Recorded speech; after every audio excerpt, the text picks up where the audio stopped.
Perdonad, yo soy así de patosa. A ver, se oye bien, ¿no? Buenos días.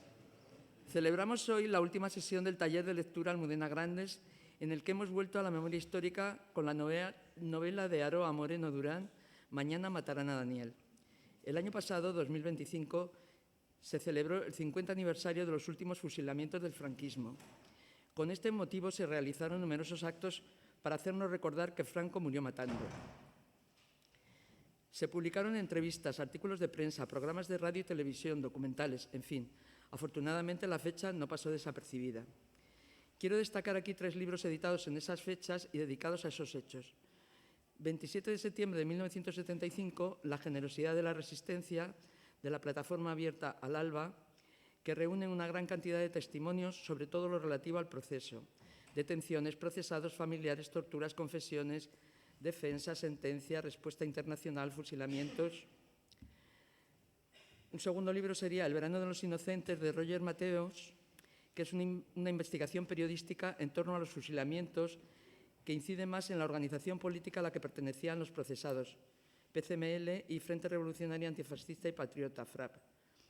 Y Mañana matarán a Daniel, de Aroa Moreno Durán, una novela que mezcla la ficción, la crónica personal y la investigación sobre los fusilamientos, y que va a ser el objeto de nuestra sesión de hoy, a cargo de la propia autora, de Aroa.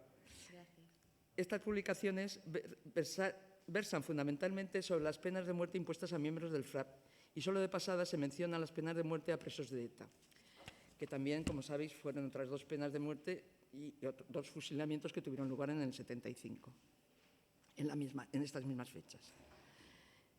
En una muy breve semblanza sobre la autora de Mañana matarán a Daniel, cabe decir que nació en Madrid en 1981 y que es una escritora y periodista cuya obra destaca por explorar la memoria histórica y el desarraigo a través de una prosa cuidada y evocadora, con una trayectoria que abarca desde la poesía hasta la novela, siendo esta última, la novela, el género donde ha alcanzado mayor reconocimiento crítico y comercial. La hija del comunista, su primera novela, centrada en una familia de exiliados españoles en el Berlín Oriental, fue galardonada con el premio Ojo Crítico de Narrativa de Radio Nacional de España. La Bajamar, una historia sobre 3 generaciones de mujeres vascas que aborda la herencia del dolor y la memoria familiar, recibió el prestigioso premio Gran Continente. Mañana matarán a Daniel, su obra más reciente, cuenta desde la vida cotidiana de la autora unos sucesos que tuvieron lugar hace 50 años, utilizando como hilo conductor la cercanía de su vivienda en Hoyo de Manzanares con el espacio geográfico en el que tuvieron lugar los 3 últimos fusilamientos del franquismo. Esta coincidencia desencadena en la autora un proceso de búsqueda sobre lo que pasó, porque soy una mujer buscando una historia de hombres antiguos que siguen callados. Si me he metido dentro de este relato es porque siento que formo parte de él, dice en la página 113 del libro. Ha publicado también varias biografías: Lorca, La valiente alegría, Frida Kahlo, Viva la vida, Almudena, una biografía, poemarios, 20 años sin lápices nuevos, Jet Lag, Todavía una noche. Además, colabora con varios medios de comunicación españoles, donde ejerce como periodista y analista de opinión, combinando la crónica de actualidad con la crítica cultural. En Infolibre escribe la columna periódica Desde la Casa Roja, donde analiza temas sociales, políticos y de memoria histórica. Algunos de sus artículos recientes incluyen reflexiones sobre una muerte digna, el derecho internacional humanitario. En La Marea colabora habitualmente realizando crítica literaria y artículos de fondo sobre cultura y sociedad. También en la cadena SER participa en programas como Hoy por Hoy, en Radio Nacional de España, en El Ojo Crítico, en Efecto Doppler, en fin. En Cuadernos Hispanoamericanos también participa en una sección en Mesa Revuelta. Por último, ya señalar que imparte talleres de periodismo y escritura en la Escuela de Escritores y que participa en diversos festivales literarios internacionales. Y le dejo la palabra porque ya le toca.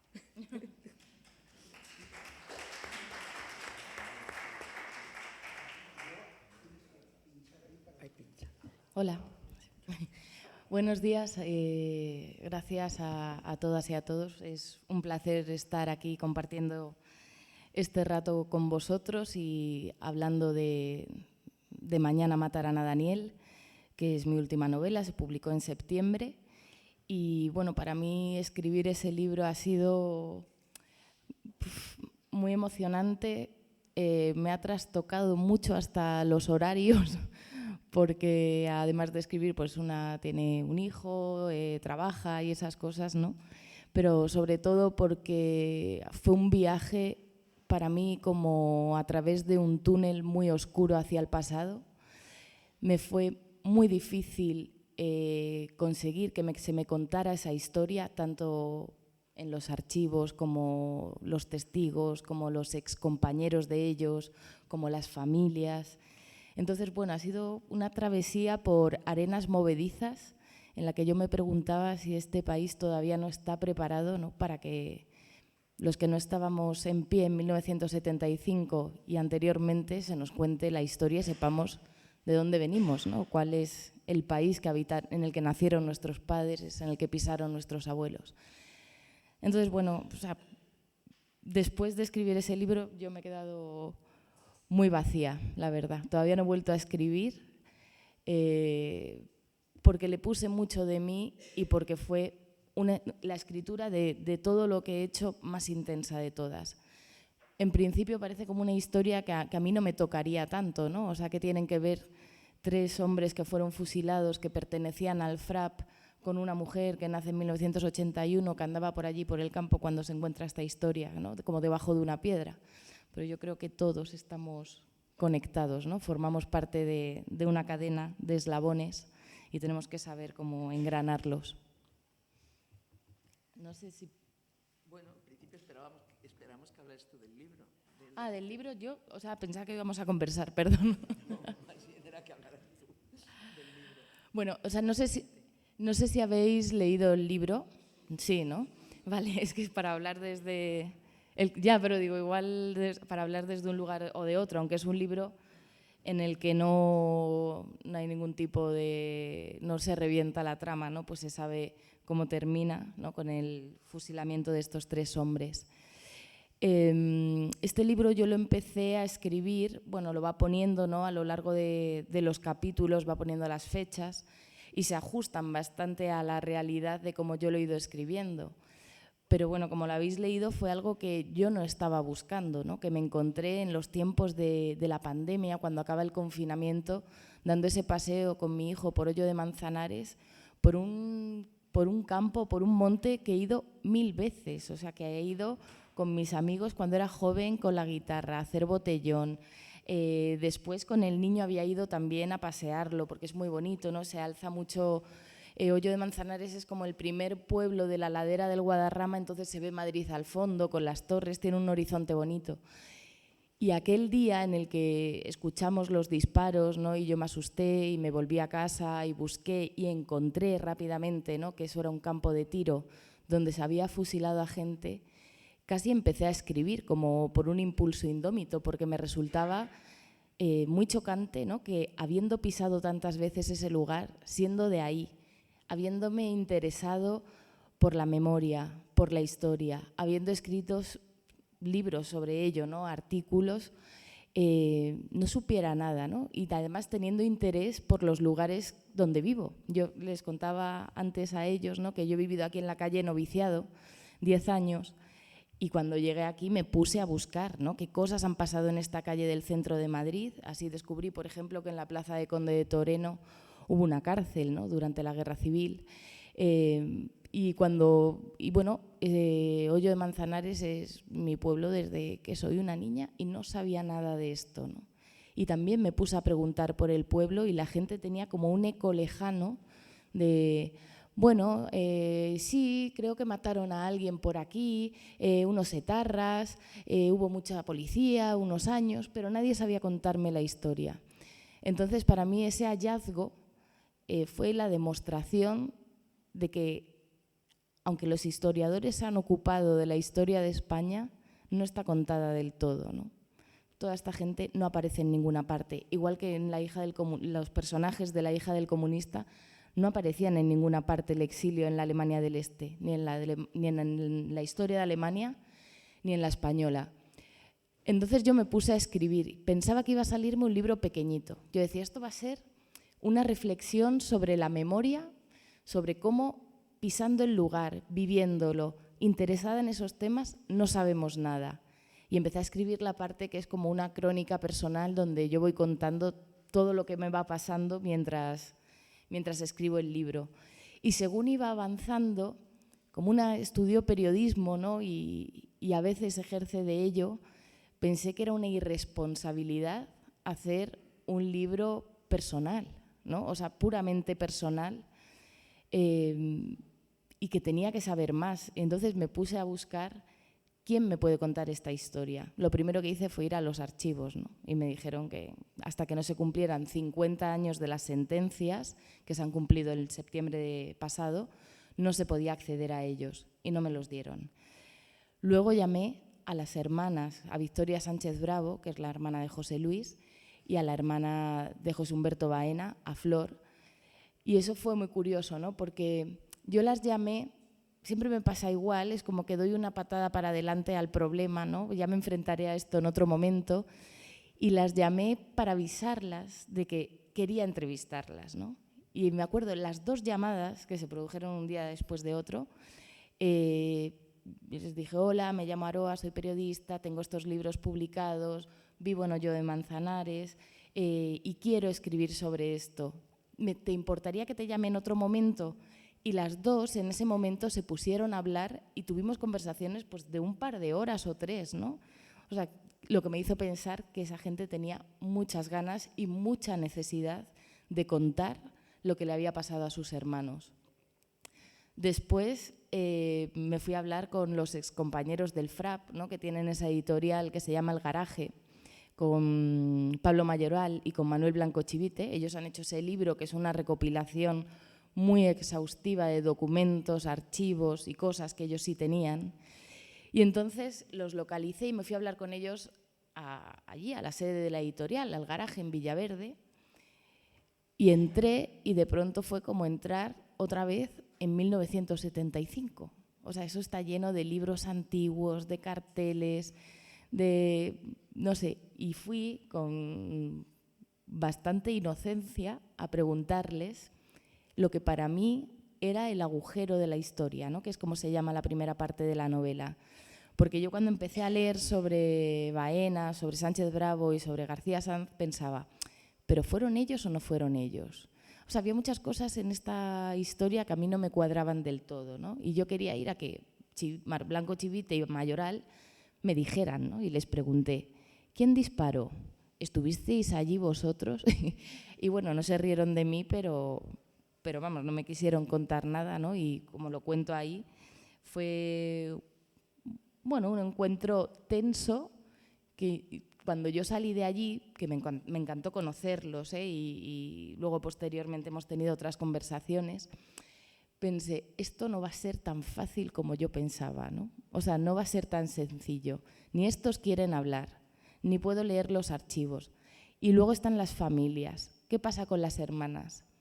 Las hermanas tienen también su propio relato de la historia, ¿no? Para ellas, sus hermanos, ¿qué puedes recordar de un hermano al que asesinaron cuando tenía 21 y 24 años? Pues la infancia, la juventud. Para ellos eran sus hermanos con los que jugaban en el monte. Mi hermano era buena persona porque ponía la mesa, porque sacaba la basura. Y me decían cosas así, ¿no? Y una de ellas me decía, mi hermano es que no estaba en Madrid en la fecha. Y sí estaba en Madrid, ¿no? Entonces el relato familiar, que yo no digo que me mintieran, ¿eh? Pero también estaba muy distorsionado por el paso del tiempo y porque cómo encaja una familia que el Estado haya fusilado a su hermano, ¿no? ¿Cómo te explicas eso? Pues claro, la explicación es darte todas las razones posibles para que él no sea culpable de nada, ¿no? Para creer que no fue él el que disparó. O sea, la pena de muerte, dicho sea, ¿no? Es siempre un error, una injusticia. Y bueno, creo que no hace falta explicarlo, pero para ella sí era importante pues darse esas razones, ¿no? Entonces tampoco me podía fiar del relato familiar. Entonces yo abandoné el libro y dije, esto no voy a conseguir hacerlo, es demasiado difícil, ¿no? Está todo demasiado cerrado, hay un muro con todo esto inexplicablemente casi 50 años después que no me va a permitir saberlo para poder escribirlo. Entonces lo acabé, terminé mi segunda novela, que se llama La Bajamar, escribí la biografía de Almudena, y en 2024, allá por septiembre, de pronto hice un cálculo mental y dije, el año que viene se van a cumplir 50 años de los fusilamientos. Y pensé, estoy casi segura de que se va a producir una conversación al respecto, ¿no?, de esto, una conversación pública. Y dije, y este libro que yo tenía, ¿no?, con toda esa parte que ya había escrito, ¿qué hago con ello, ¿no? O sea, entonces decidí ir hacia adelante, volví a conectarme con la historia, volví a revisar todo lo que tenía y dije, esto no puedo contarlo solo desde mi punto de vista, tengo que ponerlos a ellos en pie. Por eso la novela, porque para mí es una novela, aunque tenga una parte de no ficción, es una novela porque yo sé que está trabajada con las herramientas de mis otras novelas. Tiene una estructura narrativa, tiene una tensión narrativa, tiene personajes y tiene partes que me he inventado, ¿no? O sea, toda la parte de ficción, yo no sé de qué hablaron ellos cuando se van en autobús a un descampado y deciden que van a armar grupos de combate. No lo sé, lo tuve que hacer. ¿El qué? Ah, no, pues eso. Y entonces pensé, bueno, voy a hacer 2 hilos temporales, uno que sea mi investigación y otro que sea una ficción de ellos. ¿Para qué sirve la ficción? ¿Para qué me sirvió a mí? Pues para eso, ¿no? Para ponerlos en pie, para que sientan, para que caminen, para conseguir que esos hombres, ¿no?, se pongan en pie y vayan andando hasta el talud donde fueron fusilados. Y así fui escribiéndolo. Yo trataba que lo que yo iba desgranando en la investigación se fuera traduciendo luego a una ficción donde ellos estuvieran vivos. ¿Y por qué no elegí solo hacer una ficción sobre ellos? Porque me parecía que era volver a enterrar la historia en el pasado. Si yo volvía a hacer algo desde el 72 al 75, era como dejarlos atrás otra vez, ¿no? Y pensé que haciendo este híbrido con el libro podía conectar quiénes somos ahora con quiénes fueron ellos. Luego, este encuentro que tuve con Pablo Mayoral y Blanco Chivite, esos los 2 primeros encuentros, ¿no?, en los que yo no saqué nada en claro de lo que había pasado allí o no, sí me hicieron pensar también algo. Así como la primera parte se llama Un agujero en la historia, la segunda se llama La mecánica de la muerte. El agujero en la historia es qué pasó en julio y en agosto para que todos esos hombres fueran detenidos, torturados y finalmente fusilados, si eran culpables o no. Y esa negativa de ellos a contarme me hizo pensar que en realidad eso no era lo más importante. Lo importante era saber cómo fue la mecánica de una dictadura para acabar asesinando a 3 jóvenes de 21, 24 y 27 años el 27 de septiembre de 1975. Cómo se ejecuta la pena de muerte. Y eso es algo que no sabemos. O sea, no sabemos que hubo voluntarios para los pelotones de fusilamiento. Sabemos que el Consejo de Ministros dio el enterado el día anterior para que se produjeran estas muertes e indultó a otras personas, ¿no?, que había condenadas también. Pero ¿de dónde viene esa orden, ¿no? ¿Cómo el régimen da ese zarpazo final y decide matar con Franco ya moribundo, ¿no?, y decide dar un castigo ejemplar de el dictador se está muriendo, pero el régimen no, el régimen sigue siendo duro? Y no lo sabemos porque, desgraciadamente, en este país, así como en otros países, no sé, cuando se ha pasado de una dictadura a una democracia, desde Alemania, Chile, Argentina, países de la órbita soviética, han abierto los archivos para ver si se habían producido violaciones de derechos humanos, aquí hubo una transición que dejó atrás todo eso, ¿no?, y que a día de hoy no hemos conseguido saber dónde están los archivos. Hace poco, ¿no?, cuando se desclasificaron los archivos del 23F, era como, parecía que era todo muy revelador. Pero ¿cómo va a ser revelador si los archivos han estado en manos de los militares durante todo este tiempo? Si está en pie la Fundación Franco, que está en proceso de extinción, pero sigue en pie. ¿Dónde están nuestros archivos, ¿no? O sea, ¿qué queda de eso? Debe quedar un esqueleto donde no pueda verse ya nada, ¿no? O sea, por mucho que prescriba. Esto es una cuestión, para mí, la memoria es una cuestión de saber, de conocimiento, que tiene que tener una aproximación casi científica, ¿no? Y que es un derecho de los pueblos, de cada pueblo, a conocer su historia cuando esa historia ha sido de opresión, ¿no? Ya que han sido 30 y tantos años de dictadura que se quisieron borrar de un plumazo. O sea, yo entiendo que la transición fue un proceso que estamos mucho mejor ahora, desde luego, de lo que se estuvo, pero que fue un proceso que se hizo quizá como se pudo. Pero desde 2026, si miramos para atrás, pienso, ¿no?, como una generación posterior que quizá se pudo hacer mejor, ¿no?, sin ánimo de impugnarla ni nada, pero sí de mirar hacia atrás y pensar cuánto dolor de cuántas familias se dejó atrás, ¿no?, sin resolver. A todos esos que dicen que la memoria histórica lo que hace es reabrir heridas, como no, es que hay heridas que no han sido cerradas. Algunas sí, pero otras no, ¿no? O sea, no hay más que ir a ver a esa señora de 90 años que durante días se acerca al pie de una fosa común cuando se está produciendo una exhumación para ver si de ahí sale un botón, un trozo de zapato, un trozo del cinturón, un trozo de las gafas de su padre y puede reconocer los huesos y descansar por fin. Entonces, bueno, o sea, yo creo que la literatura no tiene la responsabilidad ni de reparar, ni de hacer justicia, ni de contar la verdad, ¿no? Pero a veces, cuando uno escribe sobre estos temas, sí tienes capacidad, porque utilizas la palabra, ¿no?, y la belleza del lenguaje o la precisión del lenguaje, la búsqueda de la palabra exacta para tocar el corazón de alguien, ¿no?, para trasladar la emoción a alguien, y yo creo que ahí es donde se produce la transformación. Quizá casi todos vosotros, ¿no?, y vosotras estabais en pie en 1975. Yo no. Pero cuando cuento esto, por ejemplo, hace poco, ¿no?, fui al Instituto de Hoyo de Manzanares. Está yo qué sé, a 200 metros, ¿no?, de donde sucedió esto.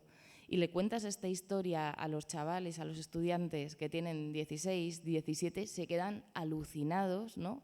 Bueno, ahí era muy escalofriante, ¿no?, porque es su sitio, ¿no?, es su pueblo. Pero he ido a otros institutos, ¿no?, y se quedan alucinados, ¿no?, de que, ¿cómo? ¿Que había pena de muerte en España? Sí, había una dictadura, ¿no? Sí, y las mujeres no tenían derechos, ¿no? No había igualdad. Sí, no te podías reunir, no había derecho de asociación, no había libertad de expresión. ¿Cómo no se les está contando esta historia a toda esa gente? O sea, evidentemente el paso del tiempo no va dejando cada vez estas historias más y más atrás y nos vamos desconectando de ellas, ¿no? Pero ¿cómo vamos a dejar una parte, ¿no?, de la historia de este país olvidada? Luego, en esta novela, toda la parte en la que yo voy contando cómo fue mi búsqueda, ¿no?, cómo fue, qué cosas me pasaron, ¿no? He contado también cosas que eran personales y decidí contarlas, ¿no? O sea, como lo habéis leído, ¿no? Sabéis que yo atravesé una separación entre la primera y la segunda parte del libro. Yo decidí contar eso porque todavía, para las escritoras, para las mujeres que escribimos, a veces enfrentarnos a un libro político es una cosa muy compleja, ¿no? O sea, es compleja en cuanto al tiempo que tenemos para hacerlos. Estos libros necesitan mucha cabeza, mucho tiempo, mucha investigación. No es lo mismo escribir una memoria de la crianza que escribir un libro político. Y también es difícil porque el lugar en el que caen es distinto a que si los escribiera un hombre. Por eso yo quise contar todo lo que había en mi vida privada que iba afectando a la escritura del libro, ¿no? Y porque era mi manera de lo que ha leído ella, ¿no? Soy una mujer de 40 y tantos años mirando hacia atrás, hacia una historia de hombres. Y esa mirada, pues pienso, ¿no?, que no la teníamos. O sea, se han escrito muchas novelas, ¿no? Bueno, aquí os llamáis Almudena Grandes, este club de lectura, pero la mirada de alguien joven y de una mujer sobre un pasado tan machista, ¿no? Es que eran todos señores. Yo nunca había escrito un libro donde todos los personajes, personas, ¿no?, fueran hombres. También tenía su dificultad. Y bueno, pues... Bueno, no sé. gracias. Nada. Bueno, no es nada de particular darle las gracias. Y nada, empezar el turno de palabra. Que cualquiera que quiera preguntarle algo, pues aproveche. Ahora...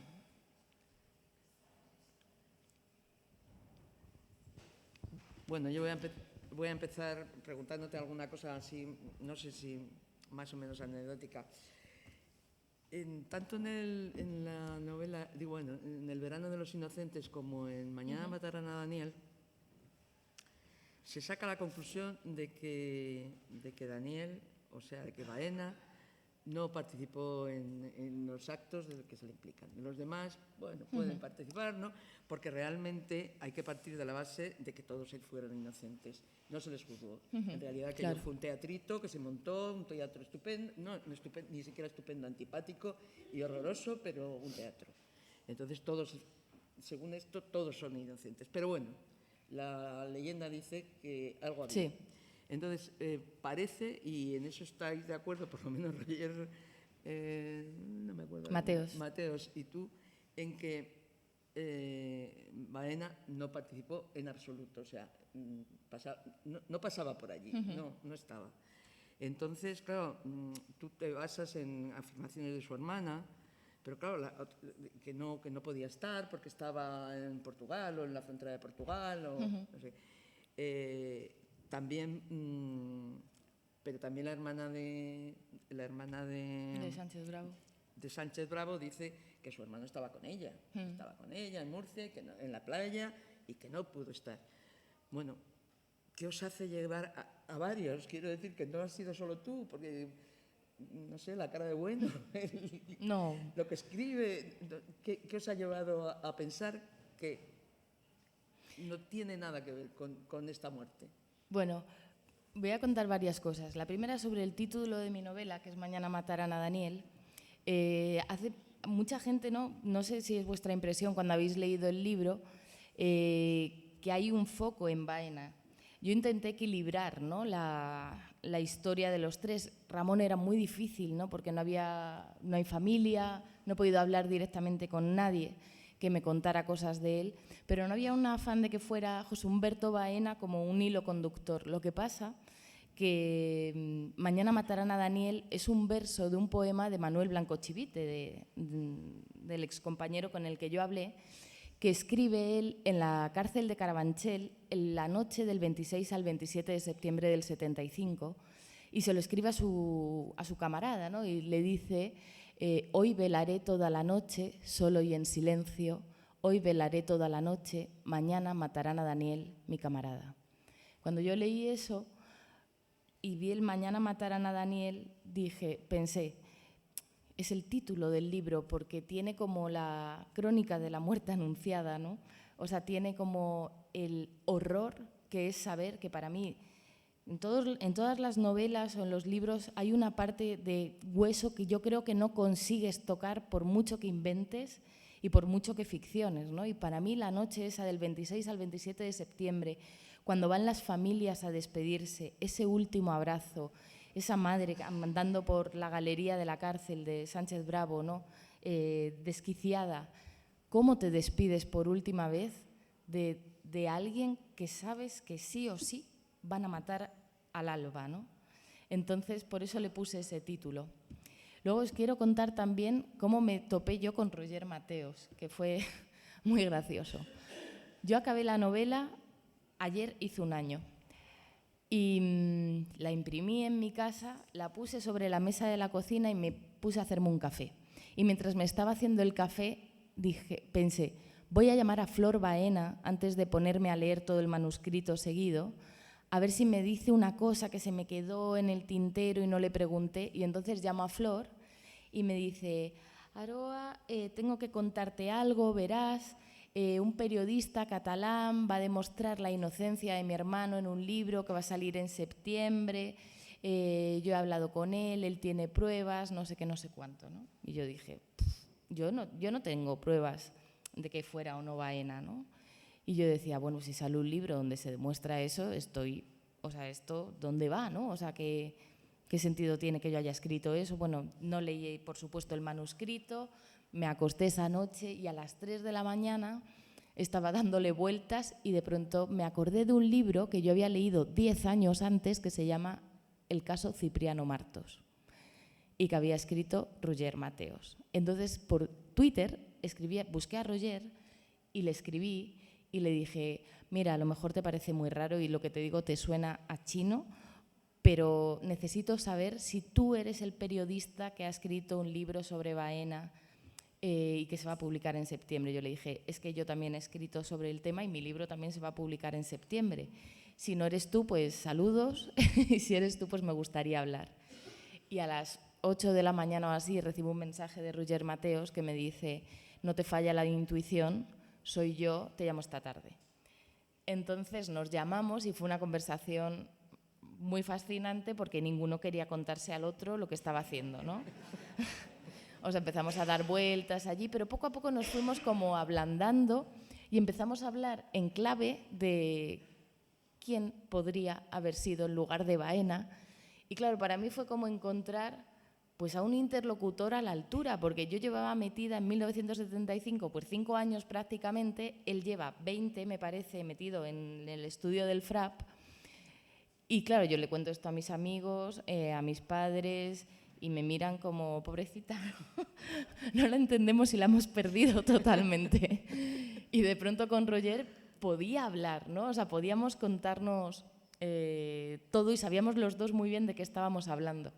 Nos conocimos luego en Barcelona cuando yo fui a presentar la novela, seguimos hablando, luego hemos hecho actos juntos, nos vamos ahora a Gijón a hablar y tiene una parte muy bonita esta coincidencia y es comparar para qué sirve la literatura y para qué sirve el periodismo y qué consecuencias tiene escribir desde la ficción y desde la no ficción. Claro, a Roger se le han enfadado muchísimo la gente del FRAP, porque claro, no es lo mismo hablar desde como hablo yo, ¿no? con una mirada que ellos pueden compartir, ¿no? Con un afán de recordarlos sin señalar del todo a una investigación periodística que pone, que tiene que justificar todo. Yo trabajo con la verosimilitud, ¿no? Con que esto parezca real, aunque está muy aproximado a lo real, y él trabaja con la veracidad, él no puede mentir, él si señala, señala con consecuencias, ¿no? Entonces, bueno, compartirlo ha sido muy bonito, ¿no? Leernos el uno al otro y vivir en esta especie de universo paralelo en el que hemos estado los dos. Y luego, sobre la inocencia de Baena, o sea, yo cuando estaba leyendo e investigando, sí sentía cierta afinidad por Baena porque escribía.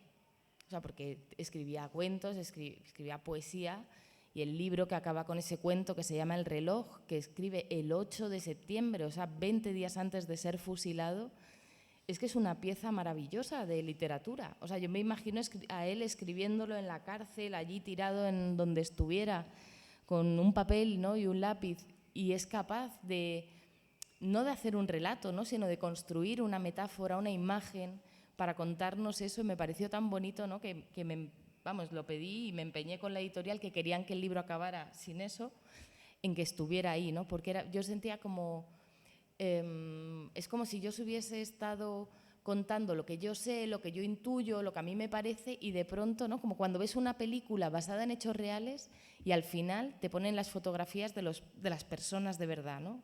Y entonces era como, ten su voz de verdad, que es como mejor se conoce a una persona, ¿no? Escribiendo, ¿no? Cómo elige las palabras él para contar el relato de su reloj.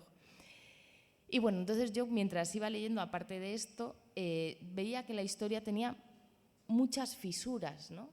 Primero me extrañó por qué en el segundo Consejo de Guerra se condena a un autor material y al autor intelectual del atentado. Y sin embargo, en el primer Consejo de Guerra solo se condena a José Humberto Baena, autor material. quién fue el intelectual, por qué no lo condenaron, ¿no? Entonces empezaba a pensar, no sé, a lo mejor hizo un intercambio con la policía, a lo mejor acusó a Baena para salvarse a sí mismo y Baena no fue. O sea, luego está toda esta cosa, ¿no?, de que Baena no estaba en Madrid, estaba en otro sitio en ese día, no le habría dado tiempo a venir. Todo eso son datos reales, ¿no?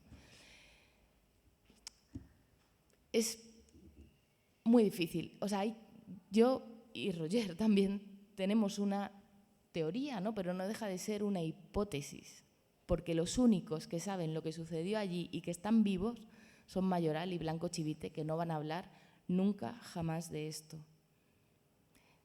Solo una cosa, fueron todos condenados a muerte. A Pablo Mayoral se le condenó a 30 años y fue el primer detenido. Entonces ahí, ¿no? Yo no digo que fuera Pablo Mayoral, para nada, pero en ese rompecabezas hay algo que no cuadra, ¿no? Ellos saben, y Baena probablemente no fue. ¿Importa si fue o no fue? No importa tanto, porque hay que entender el compromiso que adquiere Baena cuando se forma parte de las filas del FRAP, cuando se arman los grupos de combate y deciden tomar las armas en la primavera de 1975, con Franco ya muerto. No fue ese día, pero hubiera podido ser otro día, ¿no? Y el compromiso de ellos yo creo que es llevar esas acciones hasta el final, caiga el que caiga, ¿no? Hasta ahí puedo decir. Concha, por favor, acércate al micrófono. Gracias. No he dicho nada. Es que estás muy lejos y se oye mal. Realmente es verdad que es un rompecabezas, pero la hermana de Baena, Flor Baena, yo la he oído en un programa yo creo que con Gonzo o con alguien así, decir que ya tenían el nombre del que había sido, que además iba a morir y que lo iba a decir, que se iba a saber. Bueno, ha pasado un año o más y no sé. Bueno, es que no, o sea, hay cosas que no se van a que no se da van a igual saber. Además que se sepan que no se sepan. Mira, mataron a 5 hombres. Punto. Yo en aquella conversación con Roger le pregunté, ¿pero tienes el nombre del que mató? Y me dijo, yo tengo una teoría. Es que luego todo es muy así, ¿no?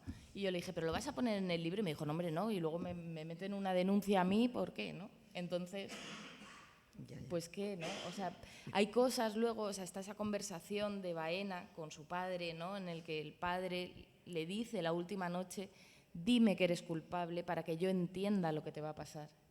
Y Baena le dice, yo no puedo decirte que soy culpable, soy inocente.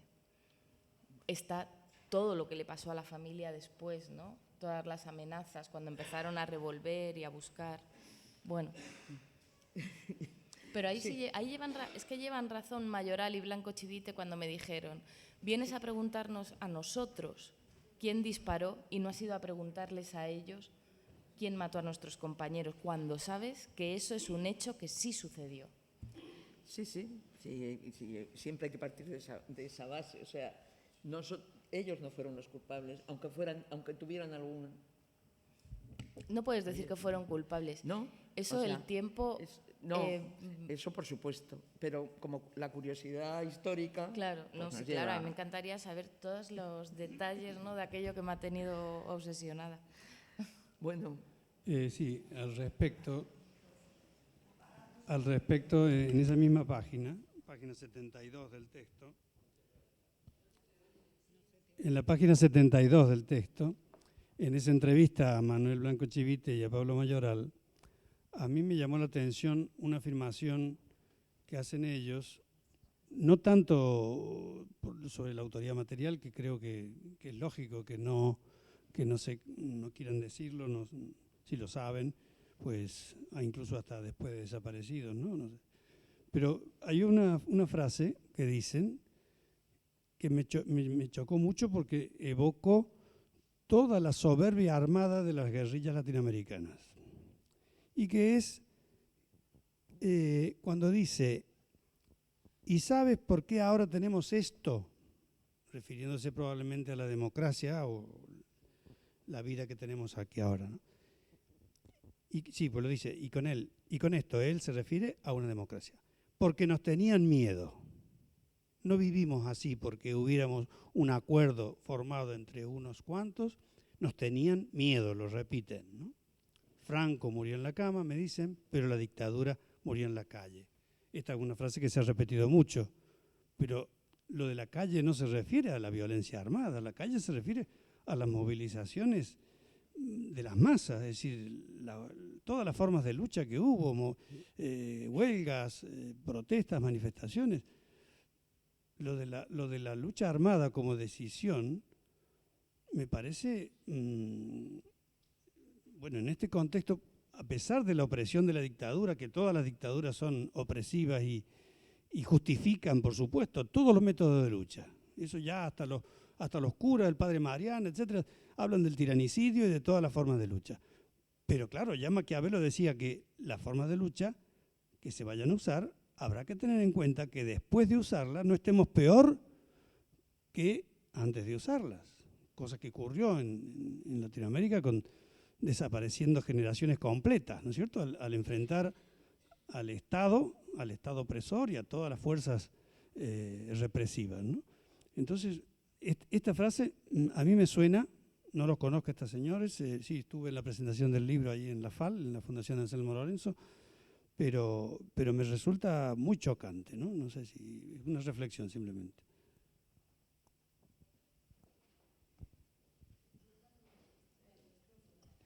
Cuando estaba escribiendo, tuve mucho interés por saber en qué momento, que no conseguí encontrar como narrativas al respecto, alguien que está metido en la oposición al régimen, en algún grupo, asociación, partido, ¿no? Toda la movilización, le dan la orden de tomar las armas y en su cabeza dice, sí, ¿no? Voy a tomar las armas porque porque si no esto no va a caer, va a seguir el franquismo sin Franco, que era lo que pensaban ellos. Y no conseguí explicarme, ¿no?, cuáles son las cualidades que tiene una persona, o sea, los rasgos que definen un carácter para decir voy a dar un paso al frente y a pasar a la violencia armada. Porque hubo mucha gente que pertenecía al FRAP que cuando se dio esa orden dijeron no, yo no quiero matar ni quiero morir tampoco, ¿no? Y dio un paso atrás y se salió del FRAP. O sea, en estos meses, ¿no?, hablando de esta novela, me he encontrado a muchos exmilitantes que me han explicado esto, que ellos no siguieron adelante y sin embargo estos sí siguieron adelante. Y ahí también, ¿no?, creo me parece que por ahí, por ese fragmento que lees, ¿no?, Blanco Chivite a mí me dijo, claro, yo no podía entender muy bien esta orden de disparar contra el primer uniformado, ¿no? Cuando veáis un agente con uniforme, se le dispara y ya está, ese es el objetivo. Entonces, claro, se matan a Lucio Rodríguez, que tiene 21 años, como ellos, que acaba de llegar de su pueblo a Madrid, que está haciendo guardia en las oficinas de Iberia, que el compañero no llega, entonces no llega al relevo y él está ahí cuando ya no tendría que estar y lo matan a bocajarro, ¿no? Lo disparan. Y yo pensaba, pues este chico, ¿no? O sea, probablemente su hoja de servicios está impoluta todavía.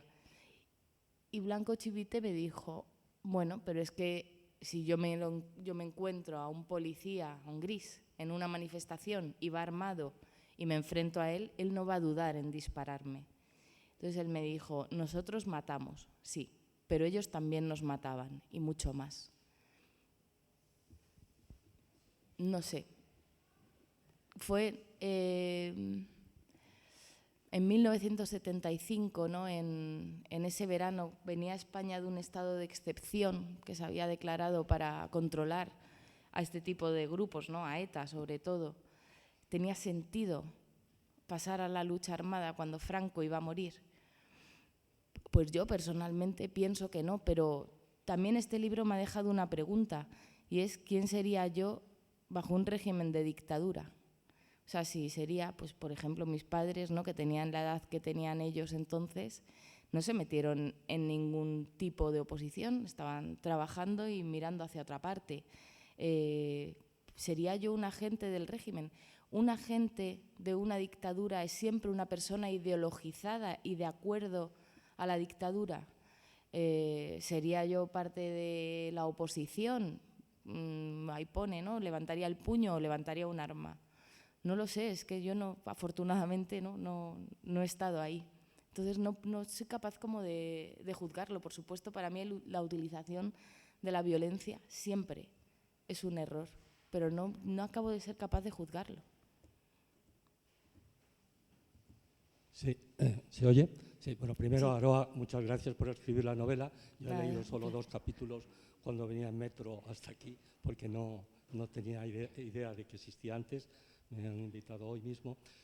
Enhorabuena por ese desafío personal y por la escritura. Yo quería hacer un breve comentario como un poco testigo de aquellos tiempos, porque tengo 73 y en aquellos años yo estaba en la Facultad de Ciencias Políticas conviviendo con algunos compañeros del FRAP, entre ellos la mujer de uno de los asesinados, ¿no? Lo importante, como tú misma has dicho, yo creo, es lo que pasó como enseñanza histórica y personal y sentimental, más que una cuestión de si eran culpables directamente o no. O sea, tal como lo vivimos, mucha gente de aquella época, lo que ocurría es que la dictadura creó esos monstruos dentro de la oposición. De hecho, mi experiencia histórica, vital más que histórica para rebajar, de aquellas vivencias, yo estaba entonces en el Partido Comunista, pero en el de Carrillo, que planteaba una huelga general pacífica, que hacía manifestaciones, que hacíamos panfletos, que hacíamos todo menos la insurrección armada. La insurrección armada, incluso en la oposición real al franquismo, que fue básicamente el movimiento obrero, comisiones obreras y el Partido Comunista Español, no los grupos extremistas, son los que sustentaron, en mi opinión, la lucha en la calle cívica que reunió a gran parte de la sociedad española en los últimos años del franquismo contra la dictadura. Estos grupos marginales, pequeños, de gente muy idealista probablemente, no probablemente, con toda seguridad, pero que se metieron en esa lucha armada, hay que solo leer, no hace falta haber vivido aquellos tiempos, solo leer los textos, tú habrás tenido la ocasión de hablar con ellos, solo leer los textos desde los que llamaban a la insurrección armada. Yo recuerdo, estando en los calabozos de la Dirección General de Seguridad, el 1 de mayo en el que el FRAP mató a un policía con una lanza en Antón Martínez. Yo estaba detenido como miembro del Partido Comunista y pude entrever lo que pasó.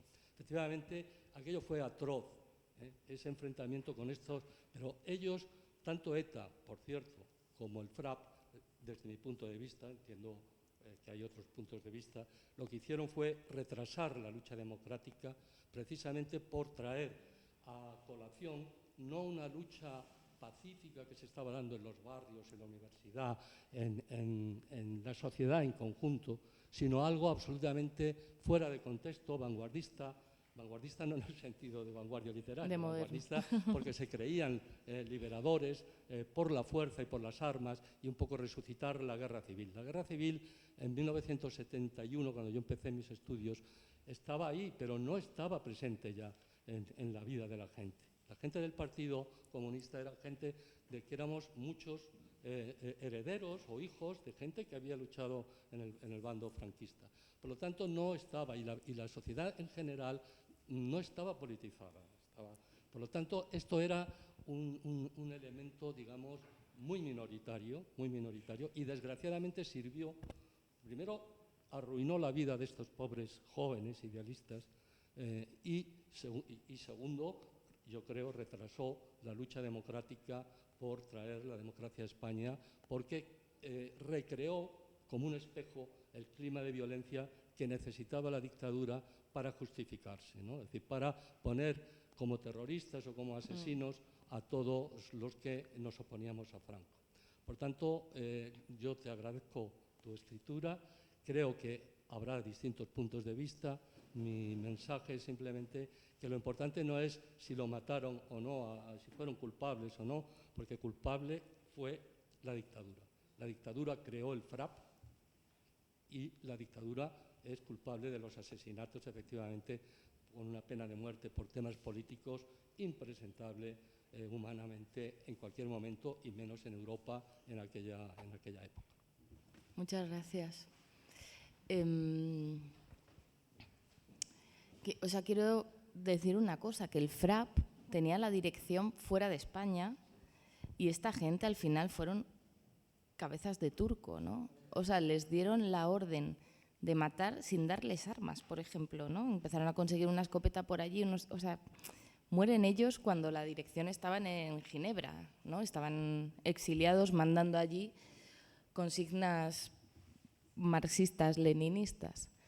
Y luego quería reflexionar otra cosa que me ha pasado a mí con este libro, y es que cuando lo acabé, fue a la editorial, volvió, se corrige, no sé cuántos, ¿no? Yo ya me puse como en finales de julio, ¿no? Y el libro salió a primeros de septiembre. Y la primera entrevista que me hicieron fue en la cadena SER en A Vivir, que son 2 días. Es un programa que tiene 2 millones de oyentes. Y fue el día 31 de agosto, me parece recordar. Yo en mi vida he ido más nerviosa a una entrevista. Y mi miedo, lo que a mí me hacía dudar mucho de lo que se puede decir y no en este país, que decía, madre mía, la autocensura cómo es, ¿no? Yo pensaba, ¿y si me preguntan así en la cadena SER, ¿no? Con 2 millones de personas escuchando, ¿eran terroristas o no eran terroristas, ¿no? Entonces yo decía, yo tengo mi opinión, pero se escriben novelas para no dar la opinión, ¿no? Para llegar al claroscuro, al matiz de las cosas. Decía, este país todavía no sabe hablar de algunas cosas, ¿no? Es muy difícil el tema. Y creo, que precisamente eso, ¿no? La reflexión al respecto de eso y lo que ha pasado luego ya en democracia, ¿no? con ETA, hace todo tan confuso, ¿no? Y tan difícil de hablar de la historia tal y como fue, diciendo lo que eran las cosas. Sí, era violencia armada, pero en un contexto de dictadura. Es muy complicado. No me lo preguntaron, afortunadamente, porque me podría haber metido en un jardín. Pues yo pensaba, es que si no al día siguiente, a lo mejor digo que no y al día siguiente tengo a la Asociación de Víctimas del Terrorismo calzándome una tribuna en un periódico, ¿no? Y cuando en realidad soy una persona ajena absolutamente a la violencia. Hola, buenos días. Hola. ¿Se oye? Sí. Sí. Hace un momento acabo de decir, bueno, en primer lugar, muchas gracias por haber venido. Un placer. Y por coger la palabra, porque cuando coges la palabra tienes largo y tendido para contarnos. Has dicho hace un momento en una entrevista que tuviste con Mayoral, que Mayoral estaba como a favor de la muerte, del asesinato, porque si el policía le hubiera visto, posiblemente lo hubiera matado, etc. Y si no me equivoco, eso está en el mismo capítulo que ha acompañado, el compañero ha dicho referido a el miedo. La dictadura ha desaparecido por el miedo, después de la famosa frase que dice de que Franco murió en la cama y la dictadura en la calle. Y muy bien traído a cuenta, precisamente. Bueno, y seguidamente hay una reflexión sobre Marconi. Cuidado. ¿Sobre, perdón? Marconi. El barrio... Sí. El poblado Marconi, sí. Alguna cosa así, ¿no? Muy interesante, por cierto. Con 2 palabras has definido todo el barrio. Esa idea del sexo mecánico que aparece a mí me gustó mucho, de todas formas. Esa precisión cuando tú te vas para... Bueno, la narradora se va para su casa y con el coche pasa por ese sitio y sale la relación. Bueno, pero esto no tiene nada que ver con lo que iba. Mayoral da la impresión, según tú nos has dicho en esa segunda entrevista, yo no lo he apreciado en este capítulo, que es como si legitimara en cierta forma el asesinato. Pero yo creo que continúas en ese mismo capítulo, que si no me equivoco se titula Matar a un hombre, que por cierto está en el centro de toda la primera parte, por lo menos desde el punto de vista temporal. No sé si lo habrás hecho aposta o no, pero que cuadra perfectamente en la estructura. También me ha gustado eso. Y hay un momento que la narradora le manda, Mayoral o Chivite, no sé quién de los dos, le manda un libro, Un hombre, de Oriana Fallaci. si no me equivoco, y viene a colación, porque después Oriana Fallaci pues, tiene relación con un griego. Sí. Y este griego es el que me da a mí la impresión que reflexiona desde el punto de vista ético la continuación de las palabras de las que tú has dicho, sobre mayoral. Resulta que Oriana Fallaci le manda un nombre donde en cierta forma su compañero Panagoulis, si no me equivoco, había intentado matar a Papadopoulos, había sido cogido, es conmutada la pena y va a la resistencia italiana, que es cuando se conoce con Oriana Fallaci. Y ya tiene una conversación que precisamente es un diálogo a cuatro, iba a decir, porque también está la narradora, es decir, posiblemente tú. No estoy muy seguro ya de ello. El caso es que llega un momento en que Panagoulis dice estas palabras. Si miras a un enemigo a la cara y te das cuenta de que, pese a todo, es un hombre como tú, olvidas quién es y qué representa y matarlo se vuelve difícil, en contra de la pena de muerte. Sería esta frase. Pero continúa. En la guerra el enemigo no es un hombre, sino un objeto hacia el que apuntar. Si junto a él hay un desgraciado o un niño, paciencia. Y entonces, coral, salta Oriana Fallaci. Paciencia, y está totalmente en contra. Dice, un cuerpo, ¿es justo combatir las injusticias con injusticia, la sangre con la sangre? Ya tenemos 3 personajes, pero no se queda aquí, de los cuales podríamos pensar que uno de los 3 hasta ahora estaría a favor del asesinato, de la muerte, en definitiva. Pero nos menciona después a otro autor, que es Stefan Zweig. Y todos conocemos de Stefan Zweig la famosa obra del mundo de ayer, ¿no? Aunque esto está relacionado con otro libro que tú mencionas, pero no tiene nada que ver. Y entonces Stefan Zweig, en este diálogo coral, dice, matar a un hombre no es defender una doctrina, es matar a un hombre. Con lo cual, si unimos a Mayoral y unimos las 4 personas, yo saco en conclusión que 3 está claro que creen que el asesinato nunca es posible.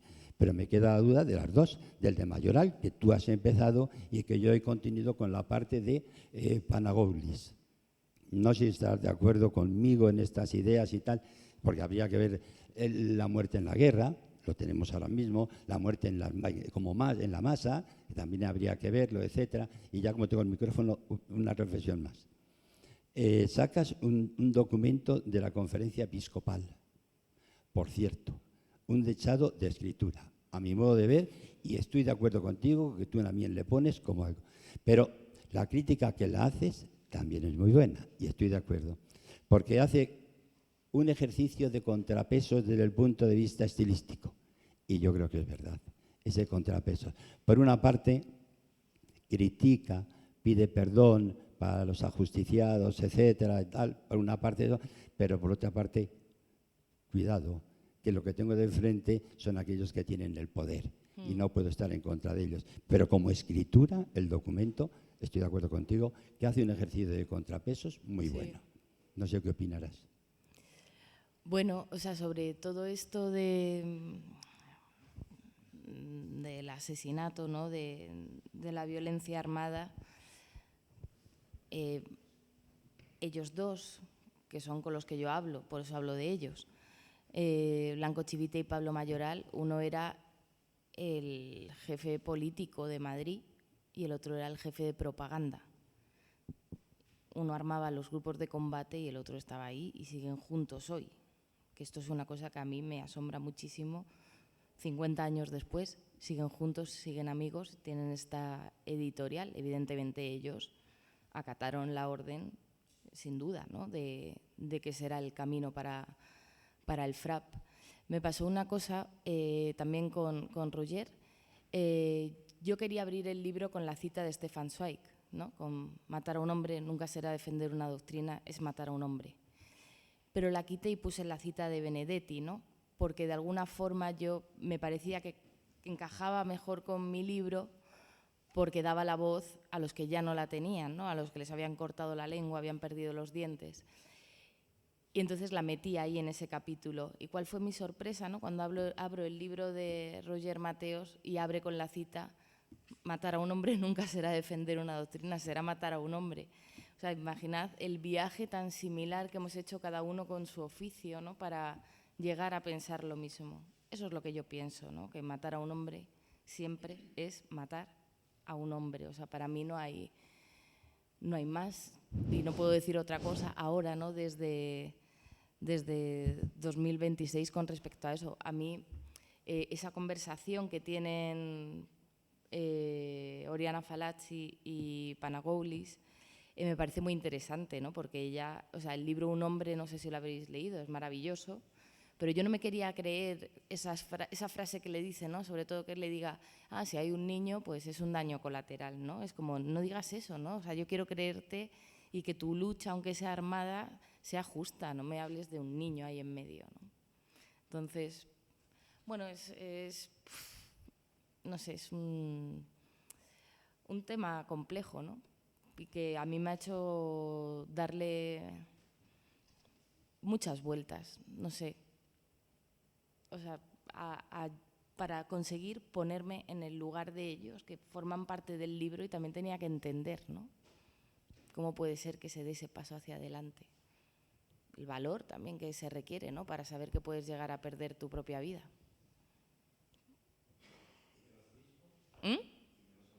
Los obispos, claro, que mandan esa carta, que a mí cuando me la encontré me pareció fascinante, ¿no? Donde hacen unos equilibrios para pedir clemencia para los condenados, para decir que la Iglesia no está de acuerdo a responder con violencia a la violencia, pero a la vez no se atreven a decir nada porque se lo están diciendo a Franco. O sea, y no sé si, o sea, está contado en el libro, ¿no? Que el Papa llama a Franco 3 veces para impedir, y habla desde Roma, desde el Vaticano, diciendo que por favor, que le están llegando noticias terribles desde España, que no ejecuten a 3 hombres, ¿no? A 3 jóvenes. Y la última vez es por la noche y Franco le dice al servicio que nadie me moleste, que me voy a dormir, ¿no? Y no le molestan y llama al Papa y no coge el teléfono, ¿no? Y siguió adelante. Y luego otra cosa que a mí cuando lo vi me puso la carne de gallina es la manifestación del 1 de octubre en la Plaza de Oriente, llena de gente hasta arriba, que los habrían traído en autobuses o no, no lo sé. Eso estaba lleno de gente hasta arriba diciendo Franco, Franco, Franco, arriba España, y Franco da ese discurso como, no sé, diciendo que está en contra de este contubernio judeo-masónico, comunista y no sé qué. O sea, fuera ya todo de lugar, con el rey Juan Carlos ahí al lado, como en pie. O sea, también tenemos que pensar de qué país somos, de qué país venimos, ¿no? Es que el rey Juan Carlos ahora se nos ha autoexiliado, pero seguimos siendo una monarquía que viene de ahí, ¿no? O sea, ¿qué memoria vamos a tener si seguimos ahí? Hola, ¿se me oye? Vale. Hola. Hola. Estoy un poco ronca, pero creo. Vamos a ver, yo creo que hay muchos temas que se plantean en el libro y que también inducen al debate. Uno es el tema de la clandestinidad. Perdona, es que se te oye, soy yo, se te oye mal. Mira a ver si puedes ir más despacio o vocalizando. Gracias. Vale. Digo que uno es el tema de la clandestinidad, en una dictadura, quiero decir. Otro es el tema de la liturgia de la lucha armada, que es una liturgia que desde mi punto de vista en aquel momento no era el apropiado. Pero el debate sobre la violencia política algunas veces, es decir, nos puede llevar a ¿el maquis eran terroristas? No. Las que luchaban, aunque sabían que iban a tener atentados y matar a más gente contra los nazis, eran decir, yo creo que el error del FRAP en aquel momento era hacer un análisis de la situación política que no era la correcta. Pero yo creo que la clave también está en Blanco Chivite. Es decir, es el personaje, diríamos, para mí más importante porque es el responsable político de Madrid, por lo tanto es el responsable de las órdenes que se daban. Por lo tanto, él dice, ¿qué quieres que te digamos? Es decir, todos son cómplices. Es decir, no estaban allí, pero eso no es lo importante. Lo importante es que cualquiera que hubiera estado allí hubiera hecho lo mismo. Así es. Entonces, el problema fundamental es dos cosas. La violencia que se ejercía, que llevaba a esa extralimitación, pero luego la represión tan atroz que fue, ¿no? Es decir, si viste, los detienen entre julio y agosto, en septiembre los procesan, el 3 de septiembre y el 27 los matan. O sea, es que es de una rapidez, de una decisión absoluta de matar, ¿no? Por lo tanto, en una lucha de estas, de ponerse estupendos, que ellos eran no sé qué, mientras que el Estado ejercía una represión peor todavía, no sé, me crea dudas. Luego está el tema que tú planteas, que es la transición. Es decir, escribiste en el libro que había 591 muertos. Es decir, casi 600 muertos en esa gloriosa transición tan pacífica que nos contaron. Es cierto también que hay una especie de planteamiento de lucha en la izquierda que desde mi punto de vista era confundido. Es decir, lo que planteaban, evidentemente, las posiciones democráticas y sobre todo el Partido Comunista eran movilizaciones para derribar la dictadura, no era esta lucha. Pero la reacción tan atroz que tuvieron con ellos, eso es dictadura pura y dura. Por lo tanto, diríamos que eso es lo que importa. Luego hay otra parte del libro que me has sugerido que me gustaría que contaras, que es la historia de tu abuelo, porque tiene muchas incógnitas. Desde la guerra del Rif a ser un comunista, pues bueno, me planteó algunos temas. Y luego me parece una justicia divina que el señor Sánchez Pacheco, alias el niño, muriera de COVID. La pena es que no hubiera un atentado contra él, porque era un personaje feroz, que lo conocíamos mucho, que tenía una memoria tremenda, donde amigos míos y otros le decía, estás muy lejos de tu casa, es decir, sabía perfectamente con una memoria asesina cómo era, ¿no? Yo no sé si hubiera podido atentar, porque no soy terrorista, pero no me hubiera importado que hubieran matado a Billy el niño. Ya. No, estoy muy de acuerdo en absolutamente todo lo que has dicho, la verdad. O sea, estoy...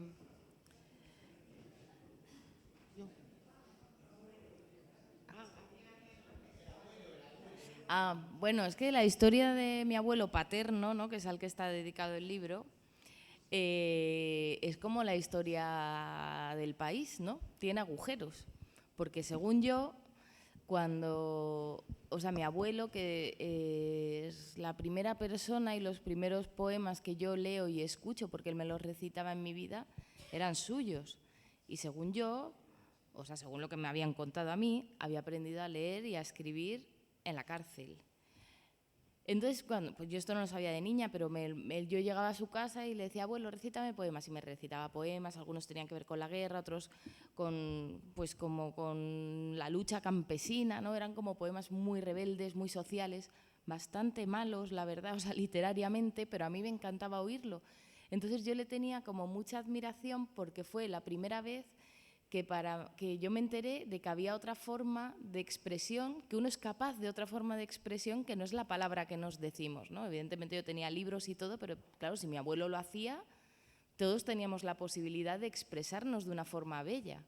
Entonces, para mí, mi abuelo, que yo le llamaba el abuelo Goyo, ¿no?, que se llamaba Gregorio, era pues muy importante. Y luego ya cuando fui creciendo, la historia se fue rellenando con que él había estado en Cuelgamuros, había sido carpintero en el Valle de los Caídos, había estado encarcelado con 14 años, perdón que voy saltando, pero así está en mi cabeza. Con 14 años él vivía en el Paseo de Moret, vivían en un pueblo de Toledo y se vienen los hermanos, que eran 7, a una especie de chabolas que había en el Paseo de Moret y de las que luego les expropiaron para darles unas casas en Usera, ¿no? Pero vivían ahí, y en esos años pasa un carromato y recogen a los chavales para llevárselos a la guerra y les ponen el fusil, y así fue mi abuelo a la guerra. Entonces yo, cuando estaba escribiendo este libro, entre todos los archivos, yo ya lo había buscado a mi abuelo para saber qué había pasado, ¿no?, qué quedaba de él, si había sido un soldado republicano, había estado en Cuelgamuros, tenía que haber algún registro por alguna parte. Y yo nunca encontraba nada, ni un simple archivo donde pusiera nada. Y también sabía, mi abuelo tenía tatuajes, tenía una mujer en el pecho que no era mi abuela, y tenía otros tatuajes por aquí que había estado en la Legión. Y según la historia familiar que a mí me habían contado es que de Cuelgamuros, para redimir penas, se mete en la Legión donde no les preguntaban ni quién eran, ¿no? Y él con un seudónimo se va allí. Entonces yo estaba escribiendo esto y es que ahí lo cuento tal cual me pasó, puse el RIF, Legión, años 40, y me aparece una foto. Y entonces la primera foto que me aparece, es que no os la voy a enseñar porque es de muy mal calidad aquí, se ve muy chiquita, aparece un grupo de legionarios con la bandera, con la calavera, no sé qué, no sé cuánto, y veo a uno que está sentado y digo, joder, es mi abuelo, ¿no? O sea, y lo reconozco por la foto de la boda, por las facciones, se lo mando a mi madre, a mi padre no, que es el hijo, y no quiere saber.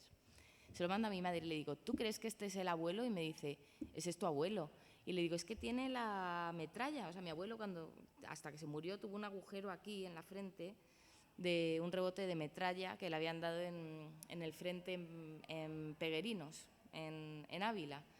Y entonces, en la foto, que es mucho más joven, tendrá 20 años o algo así, la herida esa no es un golpe limpio, es una mancha en toda la frente.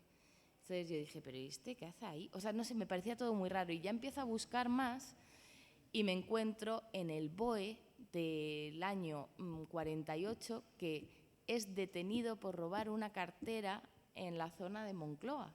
Y yo dije, pero... O sea, no entendía nada de la historia y no entiendo nada de la historia. En el 52 ya conocí a mi abuela, se casa, tiene a todos los hijos.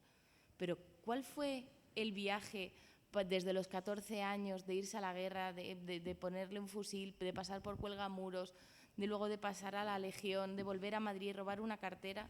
Y lo único que me lo explica es el hambre, ¿no? Sí.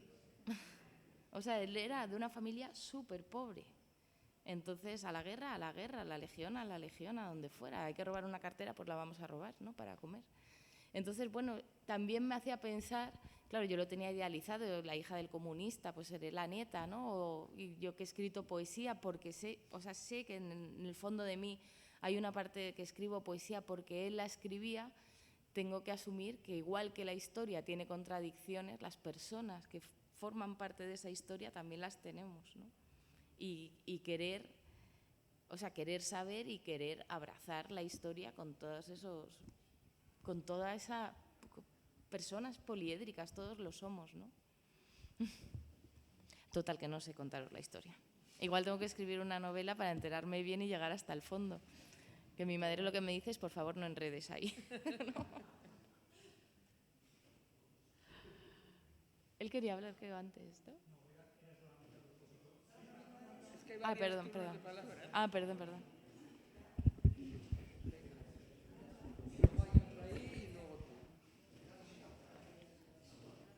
No tenemos prisa. Bueno, no sé si tú tienes prisa. Pégate. No. Sí, a ver, he levantado la voz porque se me han mirado a mí y ella, preguntándome. Entonces, No, porque, bueno, es que... Perdonar, mira. A ver, era solamente una postilla a propósito de lo de la famosa manifestación del 1 de octubre. Yo creo que también, según tú relatas, pues que parece que cronológicamente había coincidido que hacía poco tiempo el incendio de la Embajada Española en Lisboa, Sí. el ardor patriótico de la época. Yo hablo desde el punto de vista de una persona de 17 años que yo tendría, y bueno, y las imágenes de televisión que era la que no llegaban, blanco y negro, tal cual. Entonces veníamos de ser, pues también estaba todo lo que era la Revolución de Abril, muy, muy reciente, el ardor portugués, como estaban ellos. Claro. Entonces todo era muy seguido. De ahí lo del 1 de octubre. Quiero entender que fue ese fervor patriótico que hubo. Y como digo, también eran las únicas imágenes que no llegaban a la mayoría de los españoles que vivíamos en Carabanchel, algunos, y las imágenes que nos llegaban eran esas. Entonces, bueno, pues no entendíamos muchas cosas. ¿Entiendes? Entonces un poco intentaba apostillar algo sobre la manifestación del 1 de octubre, que sí la recuerdo verla, que yo creo que es la primera que he visto así de esa forma tan... Eso y las cositas del Bernabéu, que organizaban el 1 de mayo. Sí. Era lo único que nos llegaba Claro. a muchas personas de barrios de Madrid, de barrios que veníamos de la inmigración, pues típico. La historia de tu abuelo lleva de mi familia, como a otras. Carpintero también mi abuelo, entre otras cosas. Mira. Solamente eso. Sí. O sea, en esa, si podéis, o sea, si os apetece, claro, igual no, revisar en YouTube que está todo el discurso que da Franco y en Internet está colgado entero. Lo que le sienta fatal al régimen es la crítica exterior que hay, ¿no? El señalamiento de esto no puede estar pasando en 1975, ¿no? De México, que pide que se vayan de la ONU, todas las manifestaciones que había fuera de España, y, o sea, y se ven carteles, ¿no? de España decide, ¿no? Y Franco hace un discurso, además de contra el comunismo y el terrorismo y todo esto, un poco diciendo nadie va a influir en las decisiones del país, ¿no? Solo nosotros. Pero es lo escalofriante es que hacía 4 días que se habían cargado a esta gente. Bueno, no sé si me oís, sí. Sí. Yo solamente, bueno, gracias por el libro. ¿No? ¿Así? Así sí, ¿no? Bueno, solamente dos reflexiones que he tenido escuchando y leyendo el libro. Primero, que es muy difícil hablar de acontecimientos y de situaciones sin contextualizar el momento, sin estar allí, ¿no? Y es muy difícil. Por ejemplo, el FRAP, la violencia, etcétera. Y luego, escuchándote y escuchando sobre todo la intervención del compañero, es que en un gobierno tan perverso como era el franquista y con todo lo que sabemos alrededor de las cloacas y tal, a mí me hace pensar que igual que Netanyahu crea Hamás como fuerza revolucionaria y para tener una coartada, a mí me hace pensar hasta qué punto no estaba detrás los propios franquistas, detrás de un FRAP, detrás de ETA. No quiero decir que no existiera ese movimiento, pero sí financiación, sí fuerzas desde fuera que lo estuvieran alentando, etcétera. Porque efectivamente había un partido mucho más fuerte como era el comunista que estaba hablando de salir a la calle de forma pacífica porque era la única manera de cambiar esto, ¿no? Entonces, no sé, yo creo que todo eso a mí sí que me queda la duda. Sí, no sé, por allí cabeceaban muchísimo. No sé si alguien tiene información al respecto. Porque esto es una teoría muy extendida, ¿eh? O sea, yo puse ahí una frase en el libro que es de un escritor guatemalteco que dice: un Estado frágil necesita el terror para sobrevivir, ¿no?